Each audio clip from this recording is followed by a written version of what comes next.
The Kangaroos were belted again. This is getting really harrowing from a footy sense, not from a life sense. And the lack of experience, again, is the one that shows up for them. Very, very experienced and mature bodies, and that continues to find us out. But we can't do anything about that until we get some more exposure to it and get more time into our players in terms of making them stronger. And but yeah, we've got, compared to the Geelong side, we're a bunch of pups, really. Yeah, it's been a hard watch, and you could sense within, I think, I could watch within 90 seconds of that game that they were going to be belted. You know, this is the quarters that they've won for the season, so they've won 3 quarters for the year, and which is just, that's where he's at, Alistair Clarkson. Like, can you be in it at quarter time? Then it might be a week or two later. Can you be in it at half time? That's how far this team has fallen. Forget about winning games. Can they be in it against Hawthorn this week at half time? Yeah, and they're not playing full strength teams. No, I thought they'd be better than this, and Geelong are able to rest Hawkins and take players out and still win the game by that far. It did bring me back to Hutchie's thoughts last year on North Melbourne winning that game late, and the discussion around them probably should have resting players, Hutchie, because this was the prize that was up for grabs that West Coast got, and we saw it on full display, Harley Reid, yesterday. Well, this bloke has had an unbelievable effect on that whole footy club. Do you feel justified in saying that North should essentially have tanked to get this guy late in the season? Well, do you think the Suns actually meaningfully lost by 53 points? The Kangaroos have won 1 game in 27. It was a 53-point win against a dispirited and unmotivated Suns. Yeah, I just had me thinking, if Reid and Horne-Francis were in that team, which they had Horne-Francis and they couldn't keep him, and then Reid could have been... I hammered Hutchie for the thought that you do not lose a game of football, Caro, and you were there, and I'm sure you still feel that way about it. But you look on in months' time and you forget who won that game of footy, but you don't forget what this guy could be potentially for the next 15 years for a club. Like, to me, West Coast have been non-existent. Well, now you turn on the television. So in hindsight, do you think they should have thrown that game and rested Larky? I've been adamant and against that, but I still think to myself, for one win versus catapulting your club up the ladder. I've never thought this way in my whole life until I'm seeing what Harley Reid's going to do for West Coast for the next 15 years, grabbing his jumper, what he's looking to do.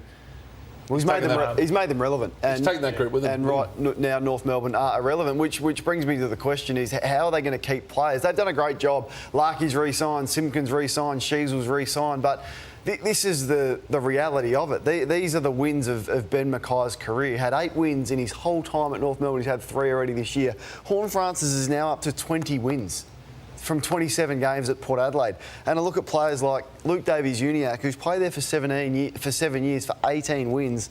And Paul Curtis can be a very, very good player, small forward. He'd be a very good player in a good side. He's played in 4 wins from 41 games. And how they're going to keep these players. If I was them, I'd be seriously looking at Horne-Francis and the enjoyment that he's had, Ben Mackay and the enjoyment that he's had, and the lack of success and how difficult it is going to be to keep these players if this continues at North Melbourne. You can be cursed by doing it badly, though. And Melbourne did it badly all those years ago and ended up getting 2 opening round picks and going for Scully and Trengove.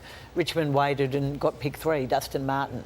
So you can be cursed by that sort of behaviour. The size of the prize versus the size of the sacrifice were just overwhelmingly distorted in that last game last year. No one remembers that last game. And the Cats are doing a good job of managing the list, as we know. Elliot Yeo, you mentioned West Coast. He's a little bit revitalised over the last few weeks. You've been his biggest critic. Yeah, you questioned his weight. Well, he hasn't been fit enough, Hutchie. And this is what we've missed out on for Elliot Yeo, because he hasn't prepared himself. Yep, there's been injuries, but I think that's largely due to his preparation. Now he's fit, he's hungry, he's out of contract. It's amazing what that motivation can do for a player. There's his numbers. He was extraordinary yesterday. 15 clearances he had yesterday, doing stuff like that. And I just wonder whether, at his age, there's a club like a Geelong or a Collingwood who are desperately needing a midfielder like that can go again and try and entice him as an unrestricted free agent at the end of the year, and whether that would be a good move for him to come and play for a big Victorian club at that stage of his career. Yeah, 100% there is now. 100%. And you mentioned the words fit and motivate, and had me thinking of Dustin Martin, Caro, watching the game on the weekend. He had 13 disposals in a game of footy, and I know he was coming back and he's had his few niggles, but I reckon they've got to do it on their terms and watch Dustin across the rest of the year. And what do you mean by that? Say to Dustin, watch Dustin's body language, watch how hard he wants to work on the field, and challenge him on his motivation levels. He's achieved everything there is to achieve in the game. But do you still want it badly enough? And not wait for Dusty to say, yeah, I want to keep going, because everyone plays for different reasons. Some guys just play for money. Do you still want it? Otherwise, could we spend our money more wisely next year when we're going to the bottom? With respect, I mean, we weren't saying that a week ago. He played a fantastic game last week, and he looked like he might do the same thing this week. I agree with everything you say, but I'm adamant that, well, clearly he'll get to 300 and then he's got a big decision to make. My understanding is that Brendan Gale's view is that if he does one last thing at Richmond, it's to re-sign him for another year to make him end to Lordo's point, is that to make him end his career at Richmond. Is that a gift, like a superannuation? No, gift, it's got to be on the terms of the club and what the club can Richmond afford. looking to give one deal.